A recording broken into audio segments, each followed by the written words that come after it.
প্রতি বছর থেকে এই বছরের সরস্বতী পূজাটা আমার কাছে একটু বেশিই স্পেশাল। আমার ছোট্ট করেটা স্কুলে ভর্তি হয়েছে। জগন্নাথ হল থেকে শুরু করে পুরো ঢাকা শহর ঘুরে ঘুরে পূজা দেখেছি। খুব ভোরে ঘুম থেকে উঠি প্রতিদিন, কিন্তু কোনো পূজা পার্বণ থাকলে আর একটু আগে উঠি। আজকেও ঠিক তাই, বেশ অনেকটা আগে উঠেছিলাম। সব কিছুর আগে আমার নিজের সংসার সামলিয়ে নিজের মন্দিরের পূজা করে তারপর আমি বাইরে বের হই। সব কাজ বাজ কমপ্লিট করে স্নান শেষ করে ঠাকুর পূজা দিতে চলে এসেছি। আর আজকে যেহেতু সরস্বতী পূজা, তো সরস্বতী মাকেও পূজা দিয়েছি। আর সবাইকেই জানাই সরস্বতী পূজার অনেক শুভেচ্ছা। কোথাও যাওয়ার আগে আগে আমার নিজের সংসার সব কিছু ঠিক করে গুছিয়ে গেছে না গেলে আমার একদমই ভালো লাগে না, কারণ এসেও তো আমারই করতে হবে।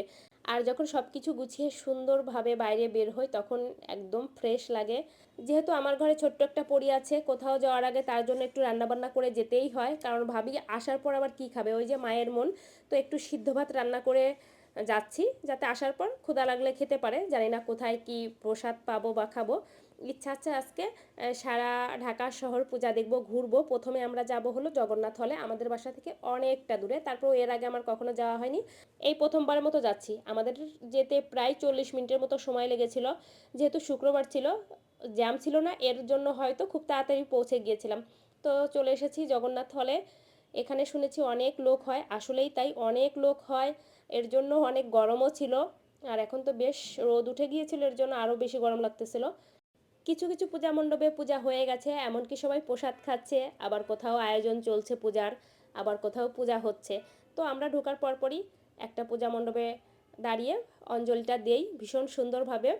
এক কথায় এত লোক হয়েছে, দাঁড়ানোর তো জায়গা নেই, গরমে একদম পাগল পাগল লাগতেছিল। তো আমরা এর জন্য আর বেশি সময় এইখানে ওয়েট করিনি। ইচ্ছা আছে যে আরও কয়েক জায়গায় পূজা দেখব, ঘুরে ঘুরে আজকে সারাদিনই পূজা দেখব। তো আমার মেয়ের তো সে যেখানেই যায় খেলনা দেখলে দিতেই হবে, না দিলে হবেই না।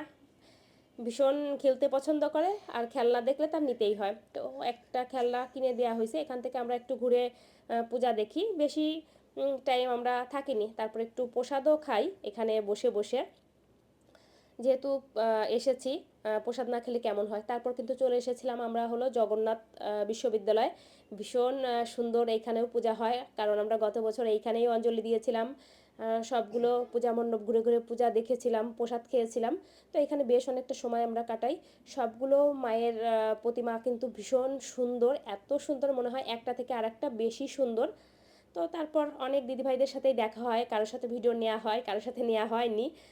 যাই হোক, ভালো লাগে বের হলে যখন সবাই এসে কথা বলে, দিদিভাইরা যে ভিডিও দেখি ভালো লাগে, তখন ভীষণ ভালো লাগে। তারপর আসি আমরা শাঁখারি বাজার। এখানেও খুব সুন্দর পূজা হয়, এখানেও ঘুরে ঘুরে পূজা দেখি। তারপর আমরা পূজার জন্য অনেক কিছু কেনাকাটা করি, মানে আমার ঘরের মন্দিরের জন্য। আর যারা শাঁখারি বাজার এসেছেন তারা তো অবশ্যই মায়ের দর্শন করেছেন। তো তারপর মায়ের দর্শন করি, সবাই একটু দর্শন করে নেন, ভীষণ সুন্দর মায়ের মুখটা। একটু খাবার দাবার খাই, নিরামিষ খাবারই খাচ্ছিলাম। আর আজকে আমরা সারাদিন নিরামিষ খাবারই খেয়েছি, যেহেতু পূজা ছিল। তারপর হলো শুক্রবার, তো বেশ মজা। এখানে আসলে এই রুটি পরোটা দিয়ে সবজি দিয়ে খাওয়া হয় নিরামিষ, কিন্তু ভীষণ ভালো। মিষ্টি খাই, অনেক কিছু খাওয়া দাওয়া করি সারাদিনে। তো তারপর এই তো এখন বাসায় ফিরবো। আর ভিডিওটা এই পর্যন্ত, নেক্সট ব্লগে দেখা হবে। অনেক দিন পর অনেক বড় একটা ব্লগ শেয়ার করলাম।